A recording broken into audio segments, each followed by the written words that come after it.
welcome to It's a Super Scary Saturday Sleepover.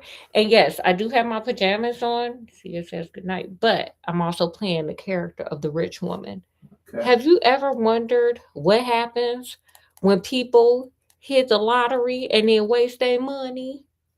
Yeah, I guess so. This is not that story, but Uh, we're gonna still talk about a rich person that ends up poor. Okay, we're gonna take Oreo Jr. and put him over there because he's super scary. And we're gonna get started with the old beggar woman. But mind you, I'm playing the rich woman, so don't even worry about it. Okay, period. Let's go. It was a time of hardship and poverty in the villages along the New England coast. Trigger warning, this is like a kind of sad one because it has to do with poverty. It's kind of sad. So the crops had failed and the food was scarce. Beggars wearing tattered clothes and haunted faces roamed the countryside asking for food and shelter for the night. Good people shared the little they had with the starving poor, but one person turned away from them and admired her plump image in the mirror. Oh my word, here we go. Miss Agatha Perry lived in a splendid mansion on top of a high cliff overlooking the Atlantic Ocean. Okay, girl, you rich, rich. Okay. Her husband had owned a whole fleet of whaling ships and had become rich from the profits of whale oil. oh, He got money, girl. Captain Perry had unalived 5 years earlier, leaving his widow the richest woman in the country. Okay, girl, you got some. She got big well, bucks. hmm Some people said that Agatha Perry had become mean and stingy after her husband's death. Yeah, because now she got the money. Others said she had always been so. Her husband had made up for it by his generosity to the poor and unfortunate. Stories and rumors flew around the nearby towns about Agatha Perry. Oh, girl, I hope they were good. I doubt it. Look at how she looks. She had nearly starved a maid to unaliving for not polishing the silver well enough. She insisted that leftover food be fed to her lap dogs rather than be given to the poor. Oh, girl, you gonna girl when this karma well, hit, it's gonna be bad. So you like your dogs more than you like people? Hmm. Okay, girl. She wouldn't let beggars come to the mansion doors and made her servants push them away into the dark and cold night. Agatha Parson, or Perry, sorry, Perry, seldom went to town. Yeah, because this chick evil, she been and got jumped. She had everything on her estate that she could wish for. Her mansion was filled with paintings by famous artists. There was a music room with a grand piano and a gold harp. In the dining room, Agatha Perry ate at the head of a long table laid with fine china and silver. Okay, girl, you doing it big. Her guests were mostly wealthy people from far away, were still not as wealthy as she, and greedily ate the delicacies set before them. Girl, they using you. They don't like you. You don't like you. But the people who come and eat, they just there to eat, ma'am.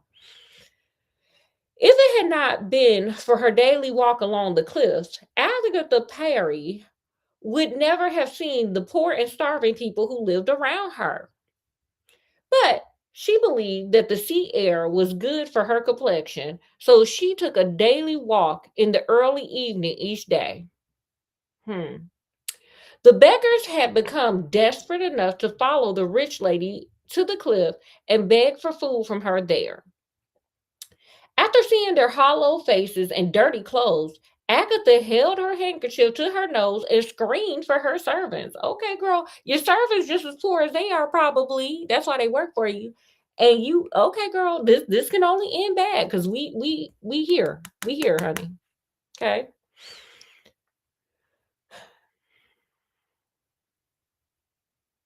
She demanded that the cliffs be clear of beggars before she walked from then on.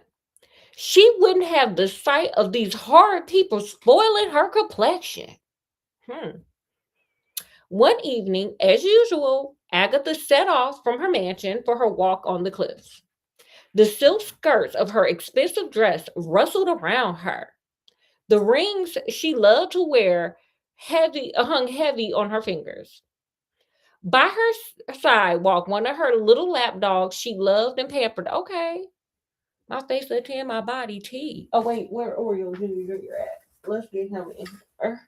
My face a 10, my body T. Y'all know how everybody got they dogs when they're doing it. I think it's so cute. Anyway, her servants had gone back to the mansion after assuming that the cliffs were empty of beggars.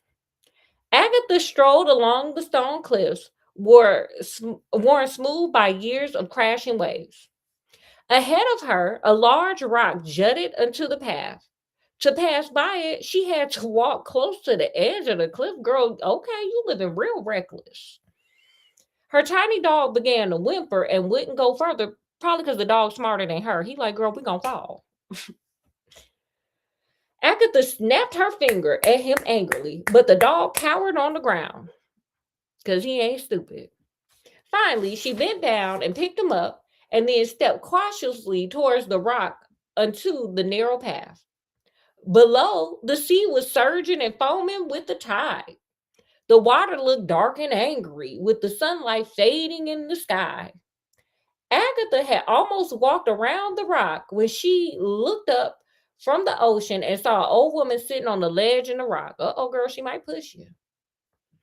With a scream, Agatha dropped her little dog. It scampered to safety away from the cliff edge.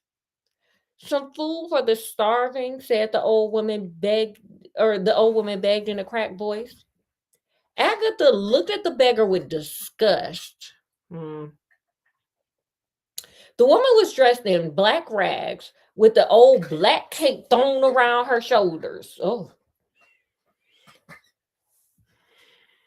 Her yellow teeth were long and pointed. Her dark eyes seemed to glow with her old wrinkled face.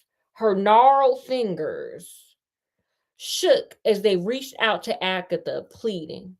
Go away, old woman, Agatha said. She wanted to run away herself, but her legs had become weak with fright. Rich lady, I am starving, said the old woman. Give me just one coin to buy food with. Leave me alone, Agatha screamed. But still, she couldn't run away from the woman. Their eyes met, and Agatha felt fear creep through her veins like a bitter poison. Ooh, girl. If you do not give me something to eat, I will unalive, the old beggar woman said in a shaking voice. And someday, here go that curse. Boom, let me get them seedly fingers out. And someday, you will be like me, poor and ugly and starving. Mm-hmm. Agatha twisted her eyes away from the woman's gaze. I'll never be like you, she hissed. Then she looked down at the ring on her hand and pulled from one finger a gold ring engraved with her initials. She said, the ring didn't mean a thing. Yeah, oh, whoa, oh, whoa. I can never be poor, she said, just as this ring can never return from this sea. Then she threw the ring over the cliff. Here, pretend this is a ring.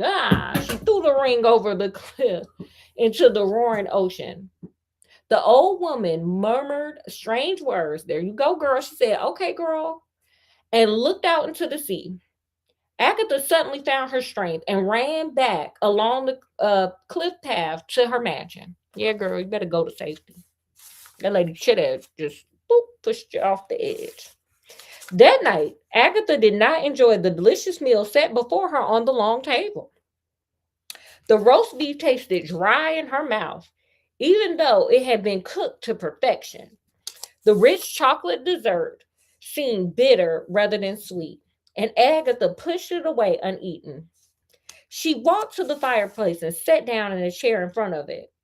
But when she stared into the flames, she seemed to see the old woman's eyes glowing back at her. The next evening, she began to take her walk on the cliffs again, but a servant hurried to stop her. He said he had found an unalive body on a rock ledge and had called the villagers to take it away. Miss Perry would have to wait until the woman was removed. Agatha hurried back to her mansion. She didn't have to ask what the woman looked like. She knew exactly how the old wrinkled face would look in unaliving, the D word. That night was Agatha's first of many nights sleepless. She put on her lace and silk nightgown, laid her head down on a goose feather pillow, shut her eyes, and saw the old woman's glowing eyes, yellow teeth, and gnarled fingers. Because, girl, let me tell you something about that guilty conscience, girl. It'll mess with you, girl. You can't sleep. A year passed. Agatha's once plump figure had become thin and bony. Girl, you got on Ozempic? You went and got you some Ozempic, ma'am? And her complexion had grown dry and wrinkled. Doctors were called to help her sleep and eat, but they did no good. Agatha became greedier and greedier. Girl, what? How you getting greedy? Are you eating? As she became thinner and thinner. During the nights when she couldn't sleep, she counted her money or rearranged her jewels in her drawers. Often she thought of the gold ring she had tossed into the sea. You want it back? One night she decided she would have a grand dinner and invite all her rich friends, whom she hadn't seen for over a year. She must let them know that she was still rich and well, just in case they had heard rumors to the opposite. Okay, girl, you gotta flex. She sent her servants to buy the most expensive foods and wines for dinner. She ordered delicacies from all over the world. No expense was spared to get the mansion ready. At last, the night of the great dinner arrived. Agatha's old friends poured into the house, curious and eager to see her. She noticed the surprise on their face when she greeted them. Girl, because you on Ozempic, you looking gaunt and skinny. With artificial smiles, they told her how well she looked. Scott, you gonna tell me how well I look? Great. Put it down in the comment section how well I look. Be nice. Be nice. Anyway, Agatha led them into the dining room where the long table was set with sparkling silver and shining china. She took her place at the head of the table and gestured to the servants to begin serving. The guests ate their first, second, and third courses while Agatha watched, because girl, she on that Ozempic and it make your stomach hurt when you eat too much. She left the food put on her plate untouched, for she had no appetite because of the Ozempic. Then a servant came in carrying a large domer platter. He set it on the table in front of Agatha and with flourish whisked off the top. Girl, he said, Yeah, she said, Under the dome was a large whole fish. The guests let out voices of amazement. The servant picked up a knife and began to carve the fish. He cut down in its long body and then it opened up. Suddenly, with a loud clatter, he dropped the knife on the silver plate. Agatha looked up at the servant with irritation. Then she followed his eyes down to the platter. What do you think they saw? Scott, what do you think? Put it in the comment section what y'all think they saw on that plate. Okay, Scott don't know. I know y'all know. There inside the fish's belly was a gold ring shining in the candlelight. Oh, girl, you said it couldn't come back.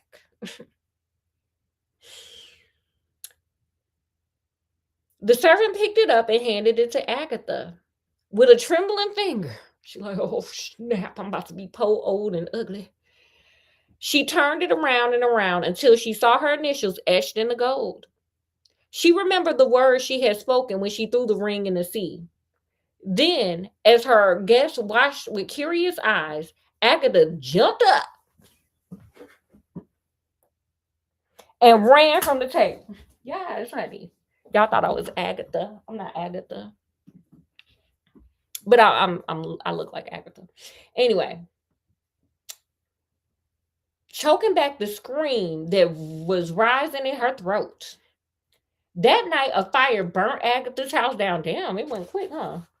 To the ground, destroying all of her riches. Girl, you ain't got no money in the bank. You kept all your stuff in the house. That's crazy. Agatha escaped just with the clothes she had on and a tattered black cape. Here we go. Agatha. That a servant put around her. At daybreak, Agatha stood watching the last embers of her house burn out. Then she pulled the cape close around her and walked towards the cliff overlooking the ocean.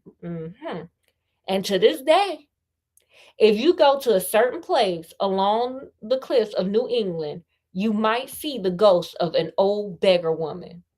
And you'll know who she is by the tattered black cape and the gold ring that she still wears. And they all live happily ever after. Okay, guys, y'all know how these stories end. What did you learn from this story? Put it in the comment section. Scott, what did you learn from this story? If you're a person who's in a fortunate position, you should, use your resources to help those who are less fortunate than you. Yeah. I think the saying is, to whom much is given, much is owed. So do unto others as you would have them do unto you. So look, this is my life lesson. When you hurt me, you hurt yourself. Don't hurt yourself, like Beyonce said. Don't think that the tables can't turn on you and you become like that person that you just was mocking. So be careful. Be careful when you sit there and mock people, because you don't never know. If you young and you like, oh, look at that old person, honey, that might be you. If you rich and you talk about, look at that poor person, that might be you. Okay. If you cute and you like, look at that ugly person, that ugly person might be you. So be careful. Be careful how you treat people, because it might be you one day and you will want good treatment. Did you have anything, Scott? That's all I got. Well, we're gonna end this story, and of course, we got to come back because I done started a new book. We reads over here. Got the interesting thing that happened at Perfect Acre Inc.